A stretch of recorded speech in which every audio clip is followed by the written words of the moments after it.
नमस्कार, बहुत स्वागत आपके प्रोग्राम कहानी कुर्सी की में। मैं हूं सौरभ, हमारे साथ हर्षवर्धन त्रिपाठी जी, विजय त्रिवेदी जी, विनोद अग्निहोत्री जी, समीर चौगांवकर जी, सारे लोग प्रोग्राम में बने हुए हैं। बड़ी खबर आ रही है, ट्रंप को क्या नोबेल पीस प्राइज मिलेगा? वाकई में पहली बार डोनाल्ड ट्रंप नोबेल शांति पुरस्कार के करीब पहुंचते हुए दिख रहे हैं।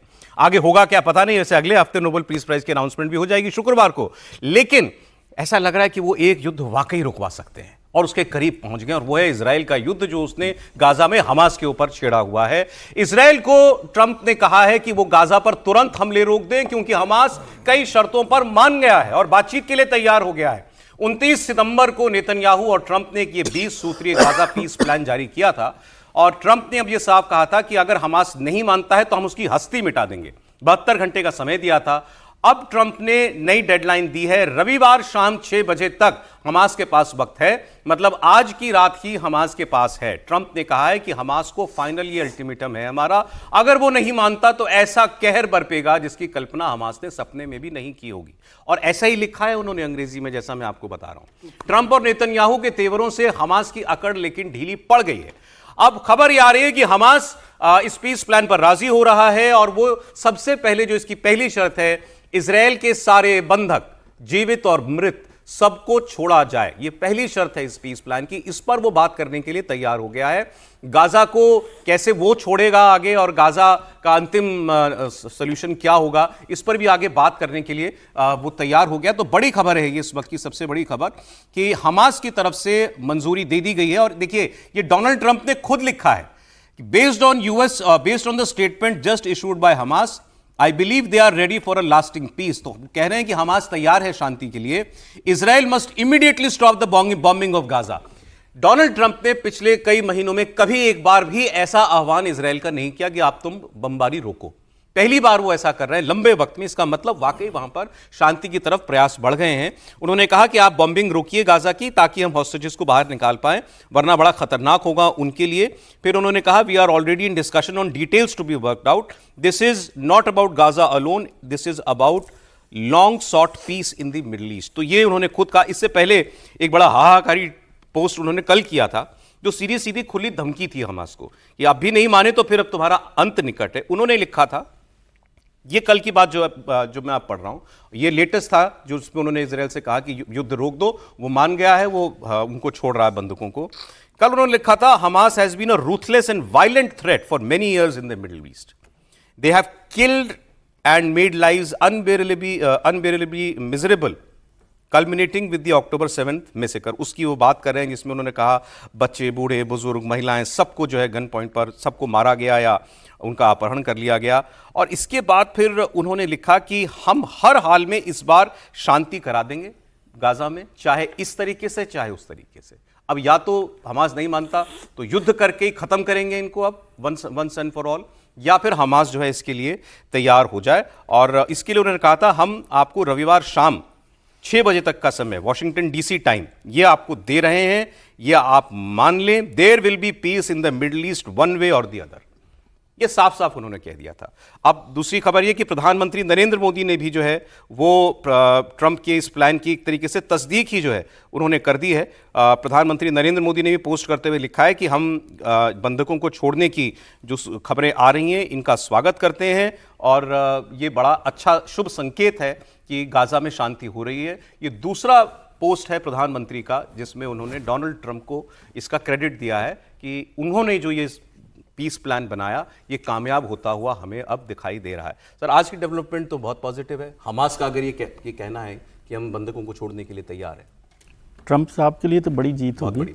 और मैं समझता हूँ कि अंतर्राष्ट्रीय संबंधों पर देखा जाए तो ये बहुत बड़ा फैसला होगा, बहुत बड़ा कदम होगा। पिछले 2-3 दशकों में मुझे याद नहीं आ रहा कि इस तरह का कोई काम बड़ा हुआ हो और हमास को लेकर। हालांकि अब भी मैं इसको गन पॉइंट डील के तौर पर देखता हूँ। अच्छा, अब जब ट्रंप साहब ये लिख ही रहे कि मैं हम खत्म कर देंगे, तो वो कर देंगे ना, वी विल फिनिश यू का मतलब ही है ना कि गन पॉइंट है। और गन पॉइंट में क्या हुआ कि ट्रंप साहब जो कह रहे हैं वो तो है, लेकिन जो इस्लामिक देशों ने जिस तरह से सामने आ गए, उनके समर्थन में आ गए, साथ आ गए, उससे थोड़ा से हमास को लगा होगा कि मुश्किल में हो जाएगा यदि इसका कोई रास्ता नहीं निकाला गया। लेकिन ये ट्रंप के लिए अंतर्राष्ट्रीय स्तर पर बड़ी जीत है, और ऐसे मौके पर हो रही है जब नोबेल प्राइज़ जो है उसका अनाउंसमेंट होने वाला है। और यदि हो भी जाता है तो मैं समझता हूँ कि एक बड़ी शांति के दौर पर एक हिस्सा जो है ना देश दुनिया का जी वो पहुंचेगा। एकदम नहीं होगा लेकिन फिर भी कोई रास्ता नहीं। हमास गन पॉइंट पे भी नहीं मान रहा था। हाँ, पहले गन पॉइंट पे कहां हथियार डाल रहे थे? नहीं, इसीलिए मैं कह रहा हूं। नहीं, लेकिन उसमें आप इस्लामिक देश जब साथ में आ गए तो होता ना, जब आप आइसोलेशन में हो जाते हो तो आप दूसरे तरीके से। तो ट्रंप की असली कामयाबी ये है कि उसने मुस्लिम दुनिया को मनाया, वो है असली। और आइसोलेशन में कर दिया और मुस्लिम दुनिया के अलावा पाकिस्तान को भी मना लिया। पाकिस्तान पहले मान गया, फिर कह रहे हम तो गलत चीज पे माना है, हमने तो इस पर साइन ही नहीं किया था जो हमको अब बताया जा रहा है। एनीवे, वो अपडेट थोड़ी देर में। लेकिन इसी तरह का एक समझौता जो है जिमी कार्टर ने कराया था कैंप डेविड का, जी हाँ, बड़ा अनवर सादात और वो इजराइल के प्राइम मिनिस्टर के बीच में, और काफ़ी उसमें जीत तय हुई थी, लेकिन बाद में वो चल नहीं पाया। तो अब ये समझौता हो रहा, अच्छी बात है, स्वागत योग्य है, लेकिन इसका स्थायी तो तब तक नहीं होगा जब तक फिलिस्तीन राष्ट्र जो है उसकी बात ना हो कि वो कब तक बनेगा, उसकी समय सीमा क्या होगी, 5 साल, 10 साल, 15 साल, क्योंकि वो एक अभी भी इसमें एम्बिग्यूटी है। देखिए, पहले ये भी लग रहा था कि आगे अगली खबर में मैं आपको बताऊंगा, पहले ये लगा कि इस पर हमास कभी राजी नहीं होगा, क्योंकि ये डील तो वो डील है ही नहीं जिस पर मुस्लिम देश राजी हुए थे। ये किसी और ने नहीं, पाकिस्तान के विदेश मंत्री ने पार्लियामेंट में खड़े होकर के कहा। वो बयान आपको सुनाता हूं मैं भी 1 मिनट में। लेकिन जो बदला गया वो है क्या, क्योंकि उस पर अब तक कोई क्लैरिटी नहीं है। जो ओरिजिनल पीस प्लान इन मुस्लिम देशों ने देखा उसको नेतन्याहू और ट्रंप ने बदल दिया। क्या बदलाव हुए थे वो मैं आपको बता देता हूं। वो बदलाव ये थे, मूल योजना में ये कहा गया था, जो इन मुस्लिम देशों ने देखी थी, कि इजरायली सेनाएं अपनी युद्ध रेखा पर लौटेंगी, मतलब अपनी बाउंड्री पर वापस चली जाएंगी, इजरायल की तरफ चली जाएंगी पूरी तरीके से 7 अक्टूबर 2003 से पहले वाले जमाने में, और सारे बंधकों की रिहाई तब होगी। बदले हुए जो बदली हुई डील है, इसमें यह कह दिया गया कि इजरायली सेनाएं पुरानी लाइन पर नहीं जाएंगी, एक नई लाइन तय की गई है बीच में ही गाजा में, वहां तक थोड़ा पीछे जाएंगी, मतलब गाजा के एक बड़ा हिस्सा अभी भी इजरायल के पास रहेगा। तो पहला तो यह परिवर्तन था। दूसरा परिवर्तन यह था, जो ओरिजिनल मसौदा था उसमें यह कहा गया था कि हमास के जो मेंबर शांतिपूर्ण तरीके से रहना चाहते हैं वो रह सकते हैं, उनको माफी दे दी जाएगी। लेकिन बाद में यह कहा गया कि किसी भी हमास के व्यक्ति को जब तक उसके हाथ में बंदूक है कोई माफी नहीं, उसको बंदूक तो छोड़नी ही पड़ेगी। यह शर्त पहले मसौदे में नहीं थी। अब यह मानना जो है हमास के लिए बहुत कठिन काम था, लेकिन हमास ने इस बात को स्वीकार कर लिया है। तो यह बता रहा है कि अब वो वाकई में एक दबाव कहिए, जो भी कहिए, वो काम कर गया है। हमास का जो सर ओरिजिनल स्टेटमेंट है वो ये कह रहा है, The movement affirms its readiness to immediately enter into negotiations through the mediators to discuss the details of this agreement. साफ उसने ये कहा है, मतलब अब हमास जो है बंधकों को सबसे पहले छोड़ेगा, और इसका मतलब ये कि ये शांति की तरफ पूरा मामला बढ़ता हुआ दिखाई दे रहा है। सर, अब भरोसा करना किस पे मुश्किल ज़्यादा है, हमास पे या इजराइल पे? नहीं, भरोसा तो दोनों पे ही करना मुश्किल है, लेकिन ये है कि अमेरिका, चूंकि दरअसल सारा कुछ निर्भर करेगा अमेरिका की गंभीरता पर। इजराइल के पीछे अमेरिका की ताकत है, हमास के पीछे मुस्लिम देशों की ताकत है। अगर मुस्लिम देश तैयार हो गए पूरी तरह से तो हमास के पास कोई रास्ता नहीं समझौते के अलावा, करना ही पड़ेगा। और अमेरिका अगर इजराइल पर दबाव डालता है कि भाई कुछ कंसेशंस दो, तो इजराइल को भी देनी पड़ेगी। दरअसल में निकलना दोनों इससे चाहते थे। ये इतनी अंधी सुरंग में फंस गया था मामला कि हमास भी इससे निकलना चाहता है और इजराइल भी निकलना चाहता है। 3 साल से ज़्यादा वक्त हो गया और वो लड़ाई भी हो रही है, 60-65 हज़ार लोग मार भी दिए गए, इजराइल की भी बदनामी हो गई पूरी दुनिया में, और बंधक मुश्किल से गिनती के बीच में एक छोटा समझौता हुआ था, उसमें कुछ छोड़े गए थे जो बुजुर्ग और बीमार लोग थे, बाकी तो फंसे हुए हैं। तो इजराइल के लिए भी प्रतिष्ठा का विषय बना हुआ था कैसे निकले, और हमास के लिए उसके अस्तित्व का सवाल है। उसकी टॉप लीडरशिप मारी जा चुकी है लगभग, अब कौन वहां लीड कर रहा है ये नहीं पता सर। लेकिन अब तो हमास, ये मैं इसी एक पैराग्राफ को ढूंढ रहा था, हमास डोनाल्ड ट्रंप को धन्यवाद कह रहा है। The Islamic resistance movement Hamas appreciates the Arab, Islamic and international efforts as well as the efforts of US President Donald Trump calling for an end to the war on the Gaza Strip, an exchange of prisoners, immediate entry of aid, the rejection of occupation of the Gaza Strip. मुस्लिम दुनिया के साथ साथ US president Donald Trump का नाम लेके Hamas धन्यवाद दे रहा है। तो मतलब यहां तो ट्रंप को क्रेडिट देना पड़ेगा त्रिपाठी, या नहीं? अभी नहीं, बिल्कुल देना चाहिए। और अगर ये ट्रंप करा ले जाते हैं तो बिना किसी इफ बट के भारत को डोनाल्ड ट्रंप के शांति पुरस्कार के लिए एकदम पूरा समर्थन देना चाहिए। यूं ना कहिए। हमारे लिए क्यों है ये जरूरी, ये समझ लीजिए आप। त्रिपाठी ये एकदम नहीं, ये बड़ा गंभीरता से मैं कह रहा हूं। देखिए अगर पेच आएगा, ये नहीं होगा तो सोनिया जी फिर एक लेख लिखेंगी। आप असली खतरा समझिए ना। भारत को अगर आंतरिक तौर पर स्थिर रखना है, सुरक्षित रखना है, हम तो कभी इस युद्ध में थे नहीं, भारत का कोई लेना देना नहीं, हम न बम बरसा रहे हैं, न गोला बरसा रहे हैं, न तोप टैंक है, लेकिन हमारी सरकार पर हमारा विपक्ष हमलावर रहता है कि अरे तुमने तो नीति बदल दी, जबकि हमने फिलिस्तीन को और इजराइल को उसी नीति से देखते हैं। तो हम तो बिल्कुल शांति पुरस्कार देंगे, हमारे यहां शांति रहेगी। सोनिया जी, राहुल जी, प्रियंका का झोले वाली फैक्ट्री बंद हो गई होगी, अब फिर से पैलेस्टाइन लिख के नहीं आएगा।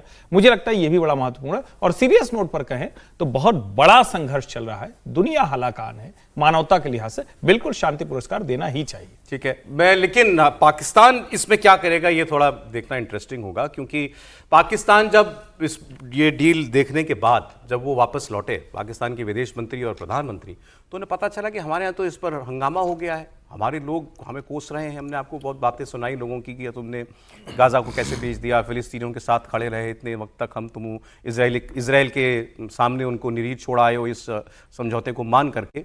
लेकिन पाकिस्तान के प्रधानमंत्री ने ट्रंप के इस प्लान का स्वागत किया था।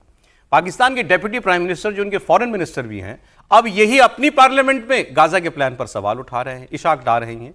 इन्होंने अमेरिका के राष्ट्रपति डोनाल्ड ट्रंप की ओर से गाजा युद्ध खत्म करने के लिए ये जो 20 पॉइंट वाला ब्लूप्रिंट रखा गया था, इसके बारे में कहा कि मुस्लिम देशों को और हमें जो दिखाया गया था वो मसौदा अलग था, ये वो प्लान है ही नहीं, ये डोनाल्ड ट्रंप ने दिया है मसौदा, ये पाकिस्तान का मसौदा नहीं है। ये उनको अपनी पार्लियामेंट में खड़े होकर कहना पड़ा। और जब वो ये बात बोल रहे थे तो पीछे से और अपोजिशन पार्टियां वाले पार्टी के लोग उनको बीच बीच में टोक रहे थे, ताने कस रहे थे, उनको बार बार कहना पड़ा मेरी बात तो सुनिए, सुनिए कितनी मुसीबत में पड़ गया पाकिस्तान। अपनी कंट्रीब्यूशन की, उन्होंने भरपूर एंगेजमेंट की, और ये जो मामला जो वहाँ पहुँचने पे शुरू हुआ वो हमारे यहाँ आने लैंड किया मंडे नाइट 10 साढ़े 10 और ये रात 1:45 में ख़त्म हुआ। ये उसकी बैकग्राउंड है जनाबे स्पीकर। मैंने कैटेगोरिकली जो प्रेस ब्रीफिंग की फॉरेन ऑफिस में ट्यूसडे को, मैंने ये क्लियर कर दिया कि ये जो 20 पॉइंट जो ट्रंप साहब ने जो पब्लिक की हैं ये हमारे नहीं हैं, ये मनोवन हमारे नहीं हैं। मैंने कहा कि इसमें कुछ चेंजेस की गई हैं जो हमारा ड्राफ्ट था, मेरे पास सारा रिकॉर्ड मौजूद है। और भाई सुने ना, आप सुन तो ले भाई जान, जो ट्वीट आ गई वो भी ट्रांजिट पे थे, मैं पीर को आ गया था, वो आज सुबह पहुंचे हैं, उनकी और एंगेजमेंट थी। तो उन्होंने जब प्रेसिडेंट ट्रंप ने ब्रॉडर ट्वीट की, उसके जवाब में उन्होंने वो ट्वीट कर दी। उनको कोई हैरान तो नहीं होना था उस वक्त। भाई सुन तो लो ना यार, जनाब स्पीकर, किसी को ऐलान तो नहीं होना था कि जी वो 20 पॉइंट वो नहीं है जो हमने 8 मुल्कों ने भेजे। बहरहाल ये this is the end result, और इसमें सियासत की गुंजाइश नहीं है, अनलेस कि वी वांट कि हम वहां से वॉक अवे करते और हम इसको छोड़ते, ये एफर्ट ही ना करते। देखिए अपनी बात में फंस गए वो, कि वो कहने लगे आप क्या चाहते हैं कि हम वहां से वॉकआउट कर जाते, हम इस पर सहमत ही ना होते। और उससे पहले ये कह रहे थे जिस पर हम सहमत हुए थे ये तो वो कागज ही नहीं है, ये तो वो पॉइंट्स ही नहीं है। तो खुद ही उनकी बात में कॉन्ट्राडिक्शन था। दूसरा, आप सोचिए इतना नॉन सीरियस स्टेट कोई कैसे एक बात बोल सकता है किसी देश का विदेश मंत्री अपने प्रधानमंत्री के लिए। हुआ कि आपने पीछे से पूछा ना समीर जी की, अभी आपके प्राइम मिनिस्टर ने तो उस पर थैंक यू लिखा है ट्रंप को, ट्वीट करके उनकी प्लान पर। तो इन्होंने कहा अरे हम तो फ्लाइट में थे, पीछे से क्या हुआ हमें क्या पता कि उन्होंने पीछे से बदल दिया प्लान। अब या तो ट्रंप आपको इतने हल्के में लेते हैं या आप काबिल ही नहीं है इस पद पर रहने के। ये इशाक डार का जो बयान रहा है पार्लियामेंट में, पाकिस्तान की पार्लियामेंट में उन्होंने जो कहा है, यह पाकिस्तान की दुनिया में ट्रंप की नज़रों में, अमेरिका की नज़रों में उसकी हैसियत, उसकी औकात बताता है कि उनकी क्या हैसियत है। उनको बिना बताए उन्होंने अपने जो 20 सूत्रीय कार्यक्रम जो मुस्लिम देशों को दिए थे उसमें अगर बदलाव कर दिया तो ट्रंप ने और इजराइल ने ये जरूरत भी नहीं समझा कि मुस्लिम देशों को या पाकिस्तान को बताया जाए कि हम परिवर्तन कर रहे हैं, क्या आप इससे तैयार हो, या इस परिवर्तन पे उनको तैयार किया जाए। पाकिस्तान को के बारे में अमेरिका जानता है कि भाई इनकी हैसियत कुछ नहीं है, ट्रंप साहब जो कहेंगे वो मानना पड़ेगा, पाकिस्तान के पास कोई दूसरा विकल्प नहीं है, और ये उनकी मजबूरी बता रहा है।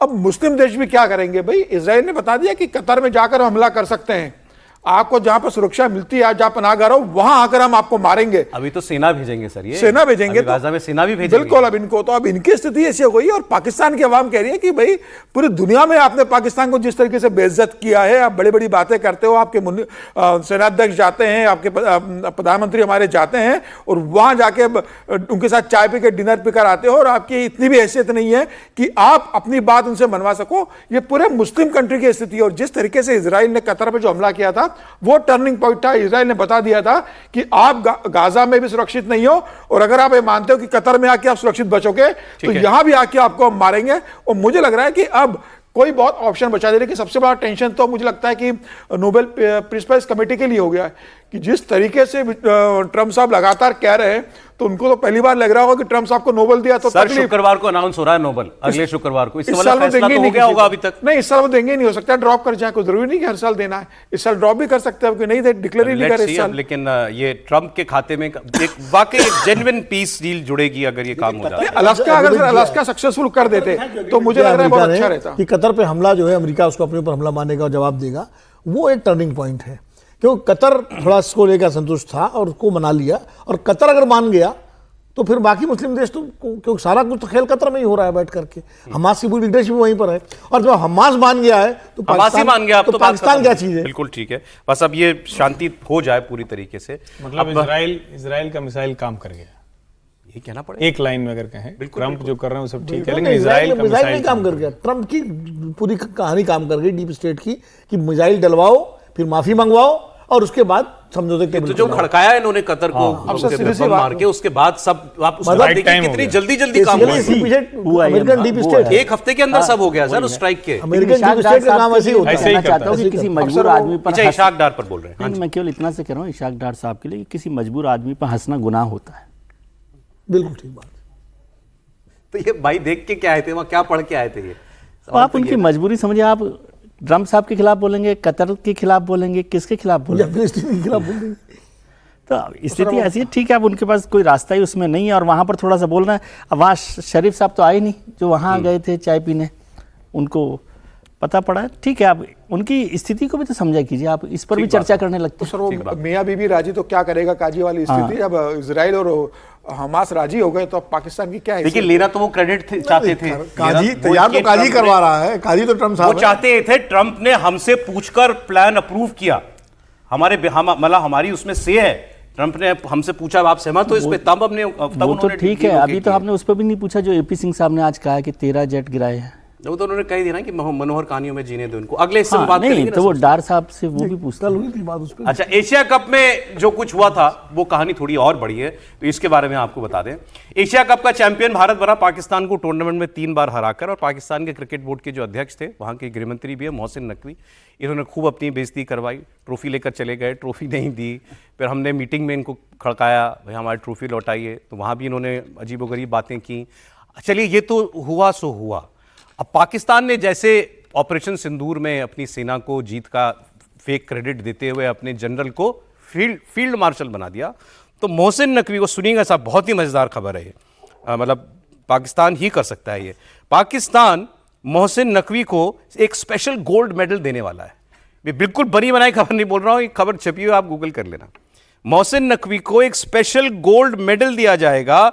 जिस तरीके से एशिया कप के बाद जो कंट्रोवर्सीज हुई, इसमें इन्होंने पाकिस्तान का रुख मजबूती के साथ रखा और पाकिस्तान को एम्बैरस होने से बचाया। ये कह के इनको एक प्राइज सेरेमनी ऑर्गेनाइज की जाएगी और उसके अंदर इनको अवार्ड मिलेगा। According to Pakistani news outlet the Nation, Naqvi is poised to receive the Shaheed Zulfikar Ali Bhutto excellence gold medal in Karachi. This honor is being awarded for what Pakistani officials describe as his firm and principled stance against Indian demands during the Asia Cup final. बोलिए त्रिपाठी। नहीं, मुझे तो समझ में आ रहा है कि निशाने पाकिस्तान क्यों नहीं दिया। भाई इतना बड़ा काम किया, भारत से बेइज्जती अगर बचा ली तो निशाने पाकिस्तान देना चाहिए था। अच्छा, उनके पास विकल्प क्या है? उनको हार के बेइज्जती बचानी है। जीतना होता है तो अलग बात होती है, हारना है और उस बेइज्जती को, शर्मसार होने को बचाना है। देखिए पाकिस्तान के लोगों किस बात का है, लेकिन नहीं, पाकिस्तान के लोगों को अभी और मेडल मिलने वाला है, क्योंकि लगातार ऐसे हारते रहेंगे, बार बार मेडल मिलेगा। तो आज एसीसी वाले को दे दिया, पीसीबी वाले को, फिर वो फील्ड मार्शल को दे दिया, फिर किसी दिन और किसी को दे देंगे। इशाक डार साहब को अभी नहीं मिला है, तो ये भी उसी दिशा में बढ़ रहे हैं। तो मुझे लगता है दुनिया के एक ऐसा सुंदर देश बन जाएगा जहां जितने तमाचे पड़ेंगे उतनी बार कहेंगे कि लाल थोड़ा गाल कम हुआ, इसलिए एक और अवार्ड। कमाल का देश है भाई, सचमुच ये ऐसा जाहिल ऐसा मुल्क क्या है। खत्म हो जाओ भाई, क्यों बचे हुए हो? दुनिया में रहने की कोई जरूरत है क्या? एक तरफ कोई बुला के तमाशा करता है, एक तरफ कोई अपमानित करता है, अपने उस बुनियाद पर भी नहीं रह गए। अब तो इस्लाम से खारिज हो जाना चाहिए इन लोगों को जिस तरह का व्यवहार कर रहे हैं। मतलब इस तरह के व्यवहार पे इस्लाम में रहने की कोई गुंजाइश है क्या? मुझे तो नहीं लगता कोई गुंजाइश है, लेकिन फिर भी गुंजाइश बची है। और वैसे भी जिस तरह के हालात बन रहे हैं तो अब खारिज होने की तरफ वो बढ़ रहे हैं। आपने कहा कि खत्म हो जाओ भाई खुद तो क्या ही होंगे वो, लेकिन भारत के आर्मी चीफ ने खुले शब्दों में कल ये बात जरूर कह दी थी, नक्शे से मिटा दिए जाओ, अस्तित्व मिटा दिया जाएगा। अब अगर ऑपरेशन सिंदूर पार्ट 2 हो गया तो भारत उस संयम के साथ आपसे बर्ताव नहीं करेगा जैसा हमने पहली बार किया था। बहुत बड़ा स्टेटमेंट है आर्मी चीफ की तरफ से।